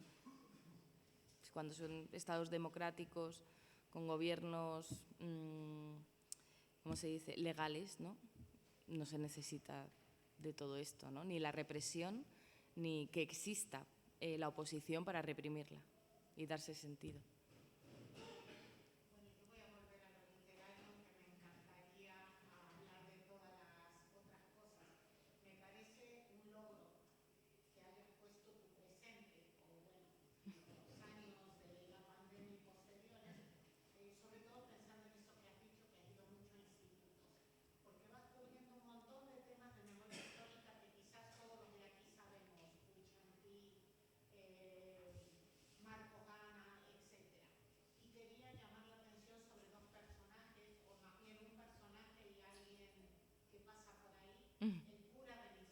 Ah. Me pareció magnífico y mi cabeza ha estado funcionando respecto a los curas del instituto, de los institutos donde trabajé. Y luego la funcionaria del ayuntamiento de Hoyos, diciendo esto pasó aquí, pero los habrán juzgado. Me parece como muy lograda lo de la funcionaria porque es que no sabemos dónde pisamos tal como lo has dicho. Y voy a contar una anécdota. Una vez fuimos a visitar el monasterio de Uclés y se lo comenta un amigo que es muy rojo. Y me dice, ahí estuvo, eso fue una cárcel del franquismo, en ninguna parte del monasterio de Uclés lo dicen,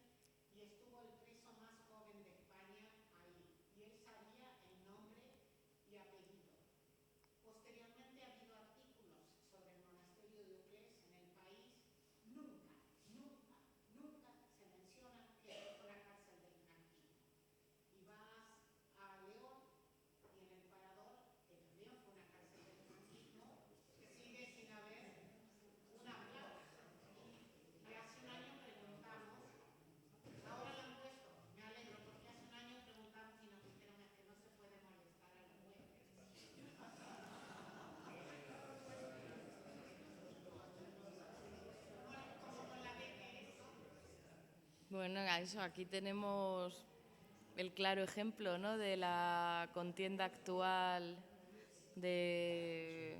No queremos molestar a los turistas, a lo mejor aquí poniendo cosas feas, ¿no?, solo al heroico pueblo de Madrid del 2 de mayo. Es tremendo. Todo eso del cura, eso es real, total. Y lo de la funcionaria también, o sea, es... Aquí también, bueno, aquí también, además de DGS, está Yeserías, Carabanchel, la cárcel de mujeres en camino a Plaza de Toros. Hay muchos lugares de memoria que se han pedido que se hagan y ahí siguen. En Madrid. No, claro, es otra historia. Digo aquí en Madrid.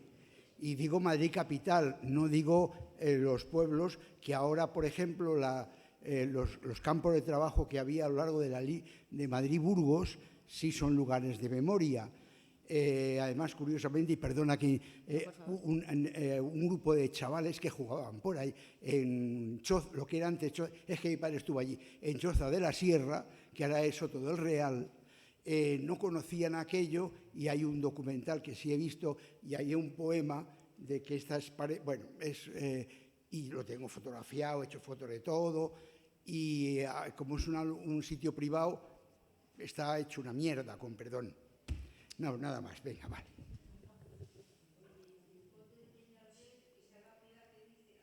De vacaciones. Sí, pasaba por allí, escribía. Eso es la Fundación Fausta Elorza, ahora, para mayores. Y sí, efectivamente, estaba allí de vacaciones. Porque allí estuvo la cárcel de Porlier, que estaba por detrás, y además los Calasancios, toda esa zona, fue además también cárcel.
Claro.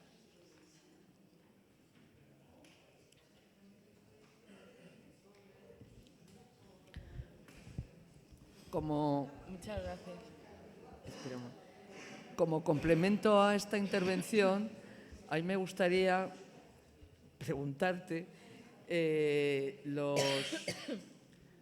los detenidos, bueno, y los fusilados, el Partido Comunista les negó apoyo legal, se lo negó. tú pones en la novela que el Partido Comunista y el Partido Socialista. Yo creo que el Partido Socialista no, de hecho, defendió a uno, al único del segundo juicio que salió adelante, al único que no echaron y tal.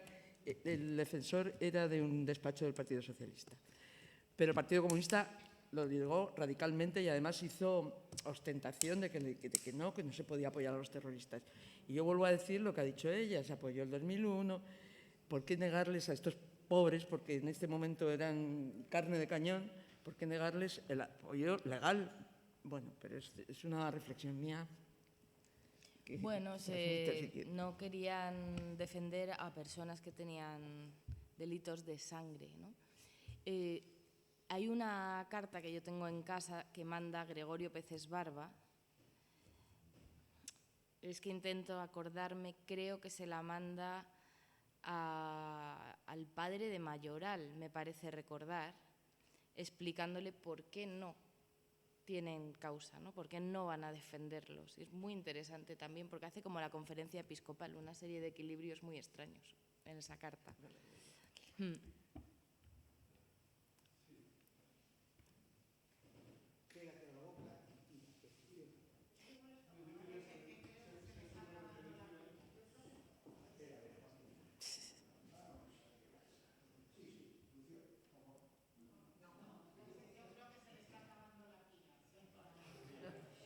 Una vez que tenemos micrófono.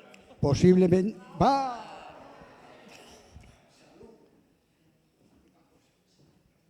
Nos ha hecho una referencia al tema de la desclasificación de documentos, ¿no?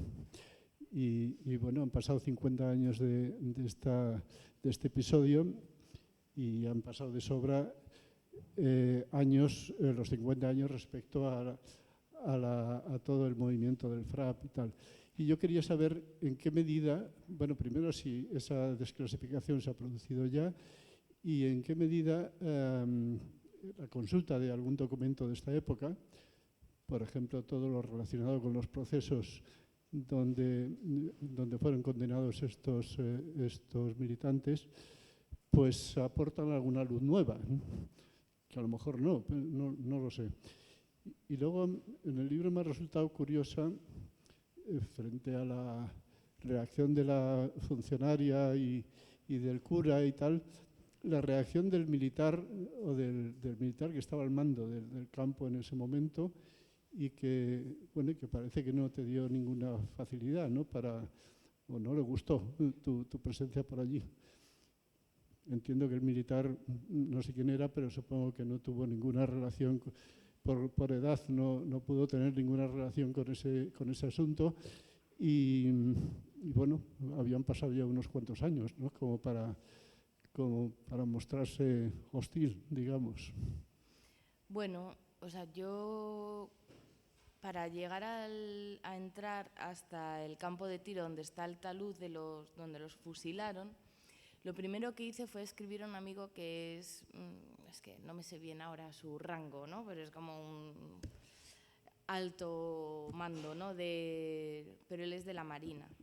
Y le pregunté, ¿cómo tengo que hacer para que me dejen entrar? Y me dijo, tienes que armarte de paciencia, pero si te dicen que sí, eso va a caer por una cadena de mando hasta que le llegue el que te abre la puerta allí y te va a dejar pasar. Entonces, tal cual fue, ¿no? A mí me empezaron a llegar correos de no sé quién a no sé cuánto, de no sé quién a tal. Todos me decían que sí, que sí, que sí, hasta que me llega al teniente coronel Balón, que se llama tal cual el señor, ¿no? Y yo llegué yo de Manzanares y yo creo que él tenía orden de dejarme pasar, sabía muy bien a lo que iba yo, sabía lo que había pasado allí, porque si lo desconocía, alguien debió informarle por qué quería entrar yo ahí, si no, no me hubiera dejado entrar, pero tuvo un intento de disuadirme de que yo de que llegara hasta el lugar, ¿no? O sea, que no hay nada en realidad, es una explanada de 100 metros con un talud de arena al fondo, que es donde van a practicar, ¿no? Pero yo creo que él muy conscientemente me intentó disuadir y al final, como veía que yo estaba emperrada, ¿no? Y que iba a entrar sí o sí porque me lo habían permitido, me dijo, pero ¿estás segura de que es en ese campo de tiro? Porque a lo mejor es en otro. Y entonces yo le dije, pues no sé, o sea, yo tenía una foto de Flor Baena, que había hecho un reportaje con El Mundo, porque allí hay varios campos de tiro. Entonces se veía todo el perfil de la montaña y yo le decía, es que tiene que ser este de aquí para que se vea esa montaña de ahí. Y me dice ella al final, bueno, si se escuchó la fusilería desde la carretera tiene que ser ese, porque los otros están muy lejos. Y ya me dejó entrar. Que también me llamó mucho la atención, ¿no? Te dejan entrar allí, yo iba en mi coche siguiendo a un coche que iba a toda velocidad por unos caminos de tierra, ¿no? Hasta que me llevaron al lugar, ¿no? Y que, claro, yo me acuerdo muy bien la mañana que llegué ahí, que era en el mes de julio, que hacía muchísimo calor, ya, aunque era temprano, y yo tenía como la sensación de, por favor, que el territorio me cuente algo de lo que no me están contando, ¿no? Y en realidad el territorio no cuenta nada, le tienes que poner mucho de tu parte, ¿no? Pues mirar para un lado, mirar para otro. Y yo le hice esta siniestra pregunta al soldado que venía conmigo, al militar, perdón, de si vinieras a fusilar a alguien aquí, ¿dónde lo pondrías? ¿No? Y me dijo, al fondo. Y yo le dije, vale. ¿No? Entonces yo me fui hasta el fondo y miré para el otro lado y claro, pues bueno, sí es importante pisar los lugares, ¿no? Donde sucedieron las cosas, porque las coordenadas de la historia son el espacio y el tiempo se va, pero el espacio muchas veces se queda, por eso los lugares de memoria son tan importantes, ¿no? Por eso es importante que se ponga la placa en la Puerta del Sol, para que no se pierda eso. Yo pienso siempre, si a mí me da rabia a la gente que ha estado ahí, ¿no? A la gente que la han torturado ahí, cuyo relato no aparece en los libros de historia, y aquí tampoco, ¿no? Y miramos todos los años a la Puerta del Sol a comernos las uvas el 31 de diciembre, y hay gente que cada vez que mire dirá, en ese sótano las pasé mal, ¿no? Sobre el tema de los archivos. Bueno, los archivos a mí me llegaron, o sea, los archivos han abierto, se pueden consultar desde septiembre del año pasado. Pero yo cuando acabé la novela, como yo quería llegar al aniversario de los fusilamientos, con la novela publicada, empecé a buscar de qué forma yo podía acceder a eso. Entonces quedé un día con Carlos Fonseca, que él escribió un libro sobre este tema que se llama además Mañana cuando me maten. Yo había quedado con él anteriormente porque como yo quería llamarlo Mañana matarán a Daniel y habla de lo mismo, dije voy a ir a contárselo porque si no a lo mejor ve como alguna similitud y dice, ¿y esta que ni...? Entonces quedé con él y me dijo, pero si no es el mismo título, no pasa nada, no sé qué, no sé cuánto. Y entonces volví a quedar otra vez con él y le dije, estoy teniendo muchos problemas para acceder a los archivos, aunque tengo permiso de las familias, que en ese caso te lo tienen que dar. Y no creo que el archivero fuera que no me lo quería dar a mí, sino que tenían orden de no dar esos archivos. Porque además cuando yo fui me dijo, ¿qué os pasa a todos con esto? Que estáis viniendo a buscarlo. Y entonces Carlos Fonseca me dio un CD y me dijo, ahí están los sumarios. Yo llegué a mi casa y en el CD no había nada, probé en otro ordenador, me fui a casa de mis padres a ver si en mi lector de CDs, porque ya no se tienen, no estaba leyendo y nada, eso se había borrado. Y Carlos me dijo, pues probablemente tenga algún tipo de obsolescencia, ¿no? El archivo y pasado un tiempo se borra. Y entonces la acompañé a su casa y me dijo, vamos a sacar los sumarios de aquí de mi documentación. Y entonces como se puso a buscar y me dijo, ¿sabes qué? Llévate todo. Entonces Carlos Fonseca, que es periodista, que es el autor de 13 rosas rojas, me dio una caja así con toda la documentación que él tuvo para eso, con sus entrevistas, con los sumarios. Entonces ahí yo pude leerlo todo y le estoy súper agradecida y porque además fue como... Hay compañeros, ¿no?, de profesión que ayudan. Y lo que me pasaba con... O sea, por ejemplo... O sea, hay mucha documentación que yo tenía ya, ¿no? Pero yo lo que quería de eso eran los sumarios. Cuando me puse a leerlos, claro, están todas las declaraciones de ellos en la Dirección General de Seguridad. La pregunta que le hace el agente, cuyo nombre no aparece, sino que aparece un número, porque siguen siendo, y están todos anonimizados, además, no aparece allí, nadie hace nada, era... ¿Estuvo usted en la calle no sé cuánto de Moratalaz, robó un coche azul, extrajo de él no sé cuánto, luego de ahí se fue? O sea, una pregunta así y contesta José Humberto Baena, sí. Y ya está, ¿no? Siguiente pregunta, ¿otra cosa así? Sí. Entonces yo lo estaba leyendo y pensando, tengo que saber mirar más allá de esto, ¿no? O sea, aunque sea una autoinculpación, ese hombre que está ahí está siendo torturado mientras responde a todo eso, ¿no? Entonces, o sea, es un material muy farragoso y muy complejo.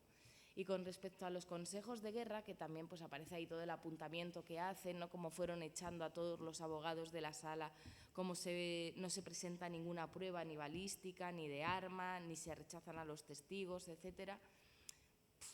O sea, lo de los consejos de guerra es muy interesante de leer, porque, o sea, yo creo que es uno de los teatros de dictadura más siniestros que se han hecho aquí. O sea, no sé, es muy complicado, ¿no? Eso estaba sentenciado completamente de antemano y no se permitió una defensa, ¿no? Y fueron condenados por ello. Ahí aparece todo, aparecen hasta fotografías, ¿no? De las armas, del rifle, de la pistola. No coincidía la bala con el tipo de arma, pero dio igual. Luego aparecen todas las apelaciones que hacen los abogados. El abogado de Ramón García Sanz, que era Gerardo Viada, manda una carta, ¿no? Al tribunal y le dice que su defendido está enajenado, ¿no? O sea, lo intentaron todo, pero no había ni tiempo. O sea, en 1975, en agosto, se cambia la ley y los consejos de guerra pasan a ser sumarísimos para que se hagan lo más rápido posible, para que los abogados no tengan acceso a la información, para que vayan sin preparar, para que las condenas sean lo más altas posibles. Y así se ejecutan aquellos consejos de guerra, ¿no? A unos los juzgan por agresión a fuerza armada y a los otros por terrorismo. A los del primero por agresión a fuerza armada y a los segundos por terrorismo.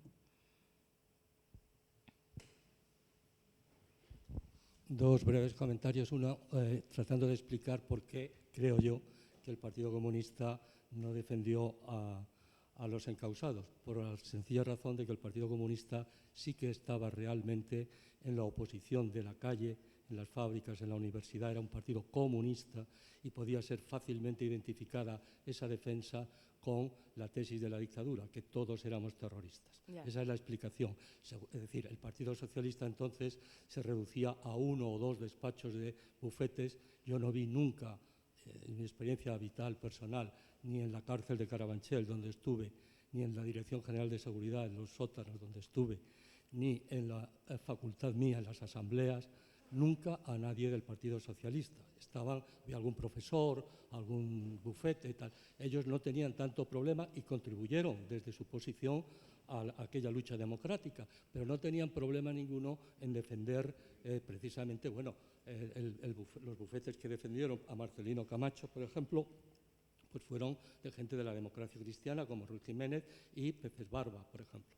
Es decir, estaban en otro nivel en aquella época, no había partido socialista en las calles, en las universidades, en los barrios.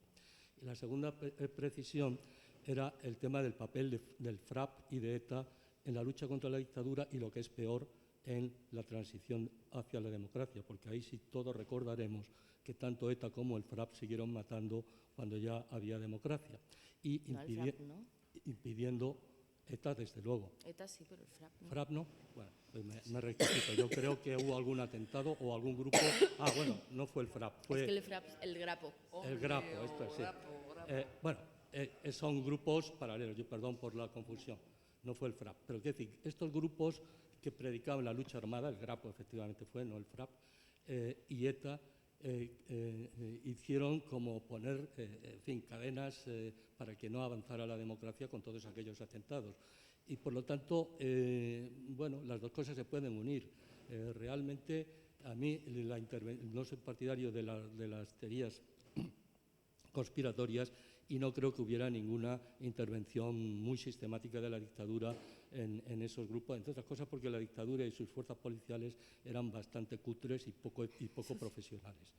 Entonces, lo que sí creo es que ETA, el atentado del Carrero, ahí sí pudo haber una intervención de los americanos porque les interesaba que el Partido Comunista de España no fuera la alternativa que fue luego el Partido Socialista Obrero Español, y porque era el que realmente tenía una gran fuerza en el país y podía dar un giro similar al de Italia, con un Partido Comunista italiano que se convirtió en el Partido Democrático de la izquierda y podía geopolíticamente incomodarle a los americanos. Eso sí lo creo.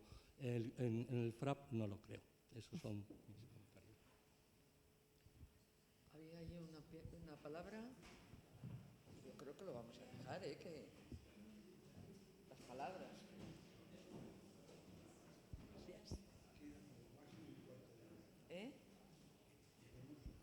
Hola.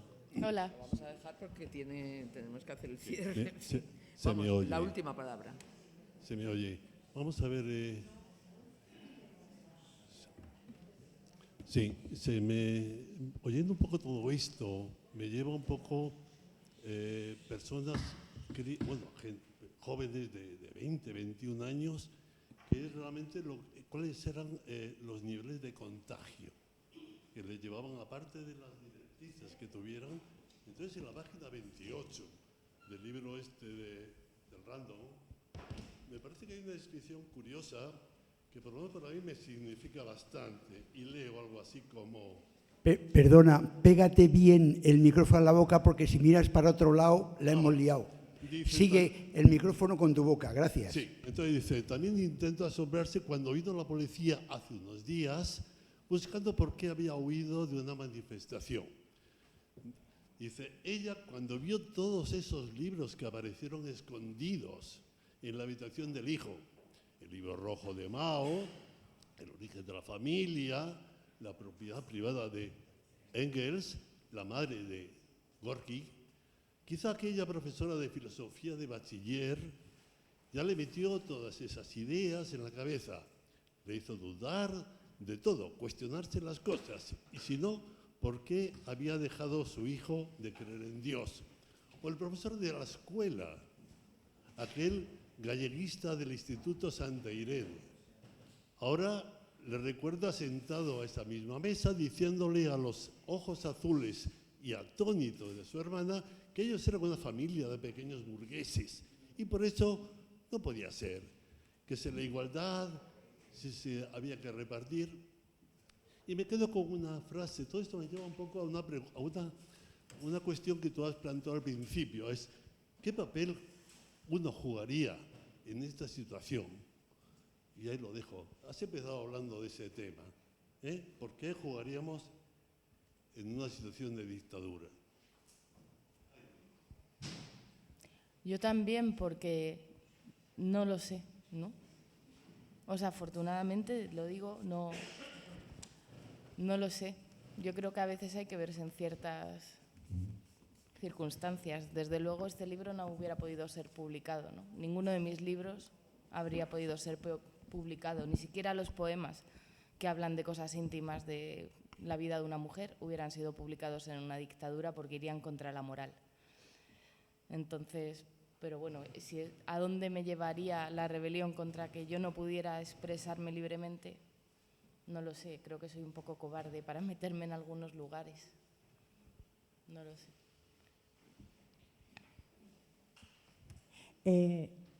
Ahora te lo paso ahora. Oye, ya, de verdad, el último, el que ha levantado ahora la mano.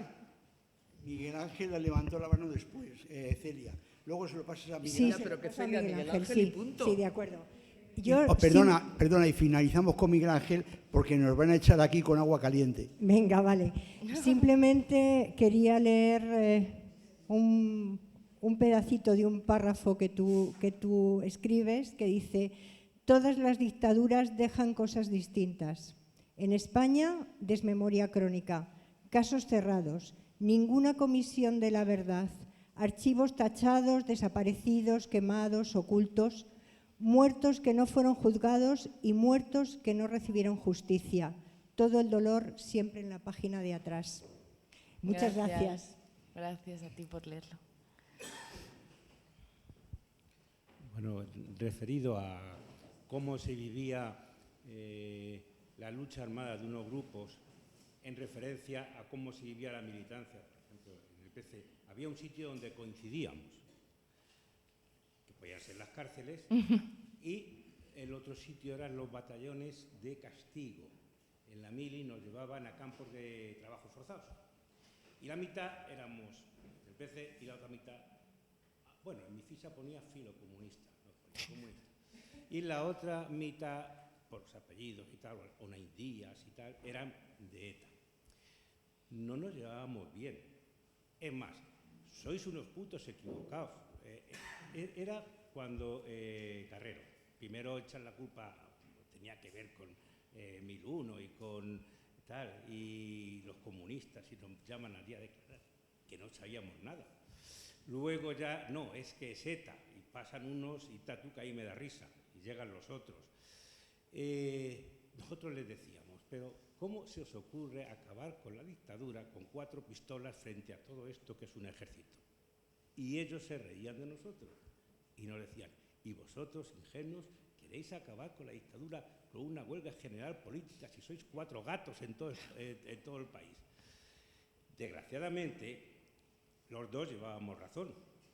Ni ellos podían acabar con 4 pistolas frente a un ejército y nosotros, con lo que había aquí, no daba para más.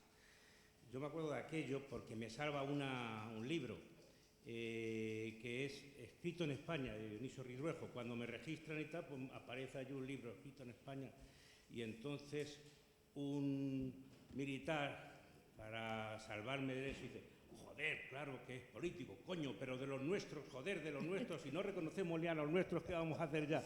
Y entonces aquel libro de Dionisio Ridruejo me sirvió para escaparme de la refriega aquella. Era el año 73 lo de Carrero y el 74 lo de Abril. Nos tenían algún respeto los militares ya, porque entre ellos decían, cuidado con estos, que hoy los tenemos aquí y mañana puede que nos estén mandando. Yeah. Los militares. Bueno, yo creo que ya cerramos la sesión. Solamente antes de que la cierre formalmente el presidente de AMESDE, Jaime Ruiz, daros un par de noticias. En relación con la lectura de Noli Me Tangere, os hacemos, el comité de coordinador, una recomendación de una obra de teatro que se llama Las Últimas, que estará hasta el 21 de junio en el Valle Inclán. 21 leí yo, lo busqué. 21 de julio en el Teatro Valle Inclán. Parece que puede complementar esa lectura. Luego, en breve se enviará la programación del primer trimestre del curso 26-27. Por último, queríamos haberos invitado, pero ya la hora no nos lo permite, a hacer una valoración del curso que termina. Pero sí os invitamos a que penséis para, al iniciar el curso próximo, hacer esa valoración. Una valoración general, o sea, una cosa sencilla, pero por tener una idea de qué pensáis, qué queréis, en fin. Y ya, Jaime tiene la palabra. Ponte ahí en medio si quieres. O micrófono o lo que quieras. Ay, se me ha olvidado. No hace falta. Si es que soy un desastre. Bueno. Bien. En primer lugar, ponte delante de las dos parlantes, porque si no, no se te ve. Y queda muy feo que aparezca una palabra ahí. Ahí lo ves. Que no me ven aquí en el rincón. Vente para adelante, delante de las dos me da un poco de vergüenza, compañeras que han estado hablando. Me da un poco de vergüenza estar aquí. Perfecto, vale. Aquí delante. Si no fuera porque soy de enseñanza. Así, no, así está bien. No, así está bien, así está bien. ¿Qué problema hay? Bueno, más a mi izquierda. Bueno, qué barbaridad. Venga, bueno, nada, un minuto justamente para hacer un ritual que yo creo que es obligado. Una de las cosas fundamentales que uno aprende cuando se dedica a los temas de la memoria es la importancia que tienen los ritos, la importancia que tienen los hábitos, la costumbre. Estaba mirando y llevaba aquí casualmente una frase que creo que es oportuna para el tema que hemos estado tratando. Y dice así: los hombres hacen su propia historia, pero no la hacen bajo circunstancias elegidas por ellos mismos, sino bajo aquellas circunstancias que existen directamente y les han sido legadas por el pasado. Efectivamente, esto es lo que siempre ocurre.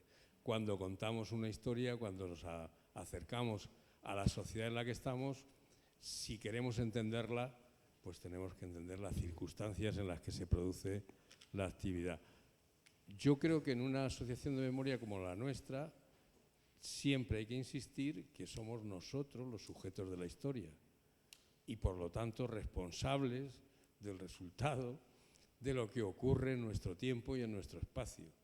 Y ese es el compromiso con el que abordamos nuestra, vamos a llamarle con palabras tradicionales, militancia en la cultura, en la educación, en la memoria democrática. Para cerrar el curso, ya se ha dicho lo que se va a hacer desde el taller. Yo creo que es correcto que un taller como este se mantenga vivo, que aborde y recupere el tema de la memoria. Hay menos trabajo del que se viene realizando en otros campos, como la historia o en otros, en fin, de cualquier otra índole, pero en el tema de la cultura hay quizá más dificultades de encontrar un camino de estudio y de reflexión sobre lo que está ocurriendo. En el caso concreto de la narrativa, yo creo que pocas organizaciones de memoria tienen atención exclusiva a la narrativa, con este debate que se produce siempre. ¿Esto es verdad o no es verdad? No, ese es otro problema. En la narrativa lo que se nos relata es precisamente lo que interpretamos que puede ser o pensado o hecho o no realizado.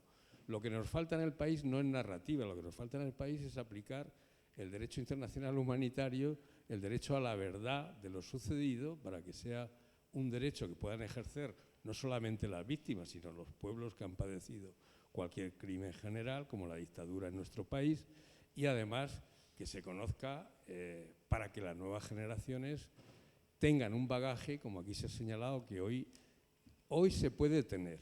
Yo voy a insistir en este aspecto y termino. Hoy hay una ley de educación que sí que implica que los currículums escolares tengan esta parte de la historia incluida. No es cierto que los currículums ya se puedan hacer ignorando el marco legal. Otra cosa es que el criterio con el que se elaboran las actividades docentes en los centros tengan esta información directa y lo quieran hacer, que muchas veces no corresponde a eso. Sí existe un marco legal que lo permite y tenemos una ley de memoria democrática que ha creado un consejo de memoria y ha creado una sucedáneo de Comisión de la Verdad que va a empezar a trabajar en este mes de julio. Tiene de horizonte hasta el final de la legislatura inicialmente y que va a abordar todos estos temas que se suscitan todavía en nuestro país, copiando el aprendizaje que se ha venido desarrollando, sobre todo en muchos países de Latinoamérica y del mundo. Han existido más de 40 comisiones de la verdad y son el resultado de una política de justicia restaurativa que es distinta de la aplicación de la justicia tradicional, que es la que se estaba aquí referenciando ahora. Es una constante lucha. En Madrid tenemos el ejemplo de este que habéis señalado, porque el gobierno de la comunidad se opone radicalmente a que se haga explícito la aplicación de la ley que ya tenemos. O sea, no estamos solicitando una nueva ley para aplicarse, estamos exigiendo el cumplimiento de la ley que incumple un gobierno como el de la Comunidad de Madrid. Pero bueno, por no extenderme, sí me gustaría señalar que por nuestra parte queremos que el curso que viene pues se aproxime más desde la narrativa al tema de la memoria en general, que el uso de la memoria que nosotros tenemos, yo siempre digo que es un sueño que no he sido capaz de trasladar a todos vosotros para que lo podamos hacer conjuntamente. Cada uno de nosotros puede contar. No digo que hagáis una biografía o una enciclopedia, no, un hecho. Porque todos nosotros hemos sido en algún momento testigos de algún acontecimiento de nuestra historia del que tenemos el relato. Como aquí se ha señalado permanentemente, el relato. Yo estuve haciendo la mili y participé en las prácticas en Hoyo de Manzanares. Yo sé lo que es aquello, porque estuve allí y puedo contarlo. y las cosas que ocurrieron, ¿no? Por ejemplo, pues que no me dejaron dar clase en la mili porque tenía una ficha. Una ficha no era un dato oficial, no sé qué, cosas de esas. Pero contar un hecho mínimo, cuando lo cuenta mucha gente, termina reflejando un momento de nuestra historia.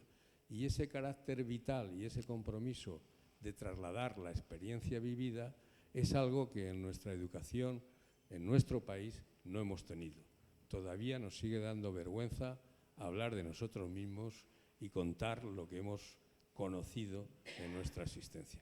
Por eso me parece que es estupendo que el taller continúe, como así se ha comprometido a continuar el equipo coordinador, que nos mantengamos juntos y que permitamos introducir esta otra parte que poco a poco nos puede ir ayudando a mantener el tipo.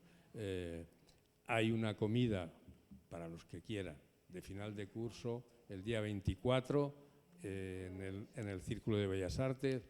El que queráis, os apuntáis. Aquí Goyi os apunta y ya está. Y yo creo que con eso finalizaremos el curso y empezaremos en octubre el nuevo curso. Muchas gracias. Venga. A ver, quedáis todos invitados a una comida que vamos a hacer a Mesde.